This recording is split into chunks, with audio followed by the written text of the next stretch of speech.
Hey everybody, so I just wanted to start this video off with a transparent moment.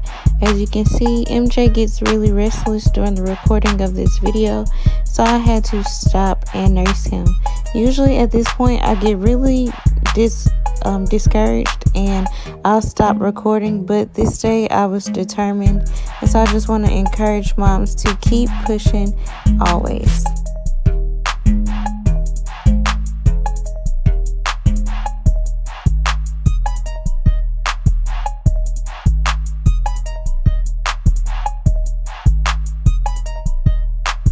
Hey everybody, so I am Chantel and this is Marcus Jerry, or MJ for short. Say hey everybody.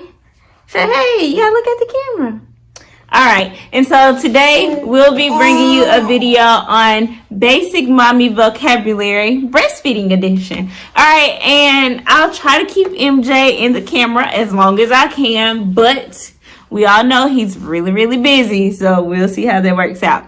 Alright, but before we get into this video, I would love if you all would like this video, share this video with all of your family and friends. Make sure you subscribe to the Vibrant Mommy channel and hit that notification bell so you'll be the first to see me and Marcus Jerry. And comment, let us know what you like about the video and what you don't like. As we can see, he's already getting cranky. So hopefully I can get through this video without, him getting too upset. But let's get into it.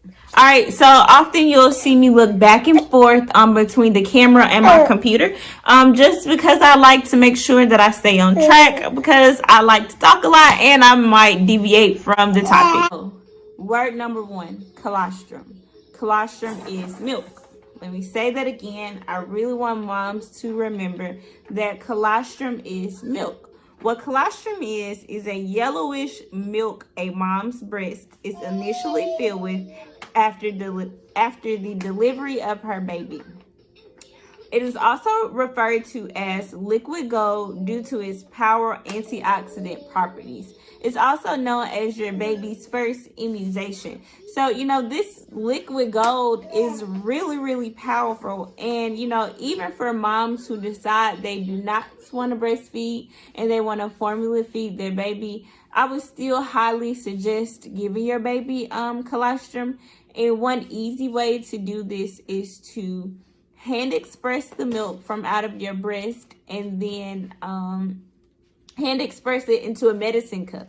Then take a syringe the colostrum, and then give it to your baby. This is also good for moms who are having a hard time latching.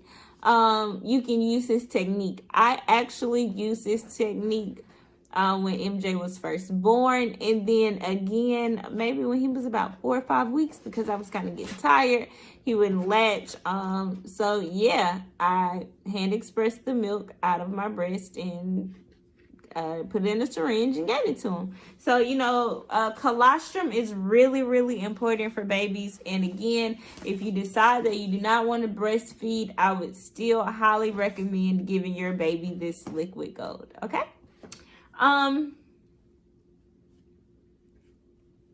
Word number 2, or term number 2, is cluster feeding. What is cluster feeding? I was so confused. So, cluster feeding helps encourage mommy's milk production. It occurs when a baby frequently feed close together, often occurring later in the day. This is a normal part of nursing and usually occurs right before a growth spurt. And I haven't formula fed my baby, so I wouldn't know, but I did read somewhere that actually bottle fed babies cluster feed too. And so what it is just them kind of like gearing up for a big growth spurt. It also helps mom's milk come in because it helps the supply and demand system, which that'll be our next term. But sticking to cluster feeding, it's really, it's really helpful. And it's really helpful to know this term, because sometimes moms complain about, maybe I'm not producing enough milk because my baby doesn't seem like he's getting full, or doesn't seem like she's getting full, when actually they're probably cluster feeding for many reasons. But a lot of times it's because they're about to hit that growth spurt. So,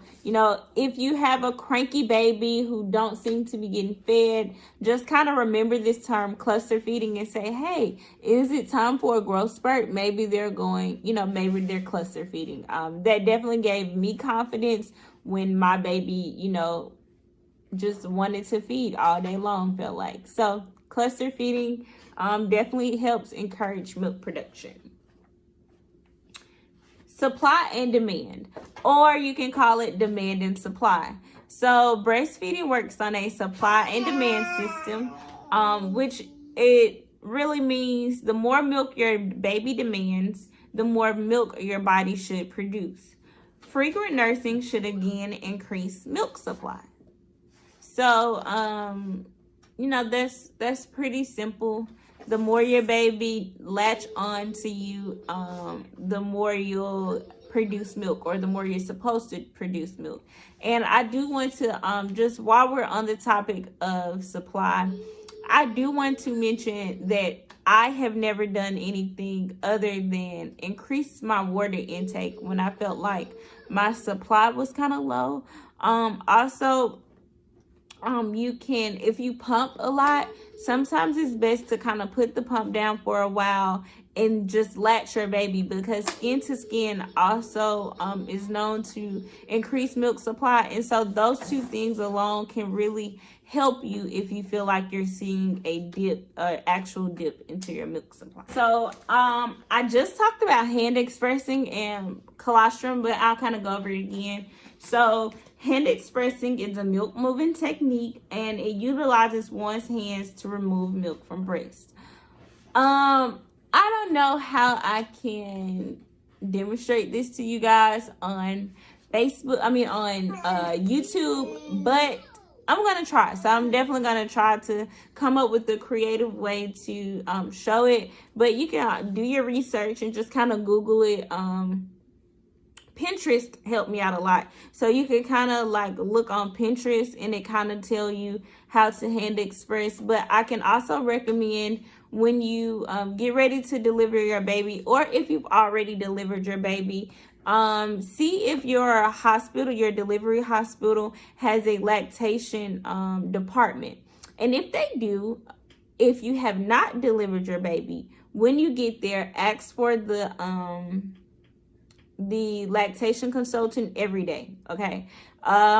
Because you're only going to be there for 3 days and they're at your disposal pretty much. So if you have not delivered your baby, the best advice I can give you is to ask for your lactation consultant, because they can come in and actually really help you, and they'll show you this technique. But if you have already delivered your baby, you can still call the hospital to see if you can make an appointment to see the lactation consultant there. So you can definitely reach out to your local lactation consultant to also show you how to hand express. Let down. So I was kind of confused about, sorry, I was checking on MJ, but I was kind of confused too about what this was and what it feel like. But once you have the baby, you'll really be able to feel it, I promise. But a letdown is also known as a milk ejaculation reflex. It is a reflex that happens minutes after a baby starts to nurse. It signals the nerves in a woman's breast to release milk into her milk ducts. You can also have an uncontrolled reflex, which can happen when a mom hears her baby cry or someone else's baby cry, thinks of her baby, or when it's time to feed her baby. So this happens to me all the time. It's pretty normal. It's kind of like when you see moms and they're talking about leaking, I guess. So yeah, that's what a letdown is. And those are my terms for the day. I do think I'm gonna come back and make a few more, come back with a few more words. As I was kind of going over this through the video, I kind of realized that I missed some, so definitely gonna go back. Oh, I do want to say, I forgot to tell you. So back to hand expressing. Sometimes when your milk first come in, your boobs can be engorged, and it's recommended that you don't pump that engorgement out, but you can hand express it. So this actually happened to me when my milk first came in, and I had to let that extra milk out. You know, it was a little painful, so I definitely, you know, went and I hand expressed to let some of that extra milk out. So yeah, we're gonna get into engorgement and what it actually is, but I did want to tell you that you can hand express when it's recommended not to pump. So you know, those are the terms that I have today. Somebody's getting a little cranky, so we're about to go, you know, I don't know, I guess go to sleep for the night. But I do want to mention that this content is not is not intended for a substitute of medical advice. And if you have any medical questions or issues, please make sure you seek out help from a specialist or a doctor. All right. So thank you for coming to see me and Marcus Jerry today. We enjoyed you. We hope that you enjoyed our video. And as always, please like this video, share this video with all of your family and friends. Make sure you comment on the video. Tell us what you like and you don't like, and make sure you subscribe. Subscribe to the Vibrant Mommy YouTube channel so that you can be the first to see me and Marcus Jerry. All right, we'll see you later. Are you interested in telling them bye? Can you say bye-bye? Say bye-bye. Bye-bye. See you later.